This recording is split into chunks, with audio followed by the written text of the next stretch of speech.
Արփի papan հաստատ մտավ տուն։ Հա, մտավ։ Դի հանի։ Ինչը։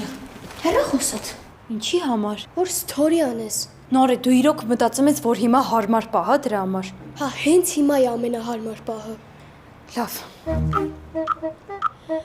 Սիրելի հետևորդներ, ձեզ հետ եմ ես, Արփին, ուրախ եմ կիսվել ձեզ հետ իմ կյանքի ամենահետաքրքիր դեպքերով։ Արփի, ես ինչ ես անում։ Story եմ անում, դու ասեցիր։ Արփի, ես նկատի ունեմ story արա, որ Վաչոն է կորել։ Կարող է քո հետևորդները օգնեն, որ գտնենք։ Լավ, օքեյ։ Սիրելի հետևորդներ, ցավով ուզում եմ ասեմ, որ կորել է մեր եղբայրը Վաչոն։ Մենք իրան դրել ենք խոտերի մեջ, ինքը խոտ էր ուտում, հետո փախավ մտավ ինչ որտեղ ու հիմա չենք կարողանում գտնել։ Հիմա ես իրա նկարը կտեղադրեմ story-ում, եթե ինչ որ մեկը իրան գտնի, խնդրում եմ իրան դրեք վանդակի մեջ, մենք կգանք կվերցնենք։ Բայց դուրս չի գալիս է։ Ինչի։ Որովհետև չասեցի այն ֆրազը, որ միշտ ուզեցել եմ ասեմ, եթե չեք կարողանում օգնել, գոնե տարածեք։ Չի Արփի, լավ է, բայց քո 5 հոգանոց լսարանի վրա հույս չենք տնի։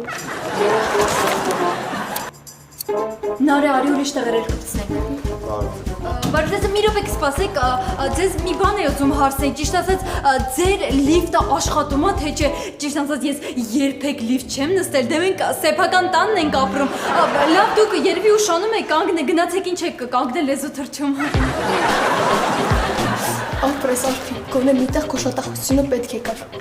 Նորը, բայց այս թորին դուրս չի գալիս, ուզում եմ մի հոտել նկարեմ։ Լավ, կարի։ Սիրելի հետևորդներ, ցավով ուզում եմ ասեմ, որ կորել է իմ եղբայրը Վաչոն, նա ուներ երկար մորուք, սուր կտրող ատամներ եւ ուներ մոխրագույն մորթի։ Խնդրում եմ, եթե չեք կարող օգնել, գոնե տարածեք։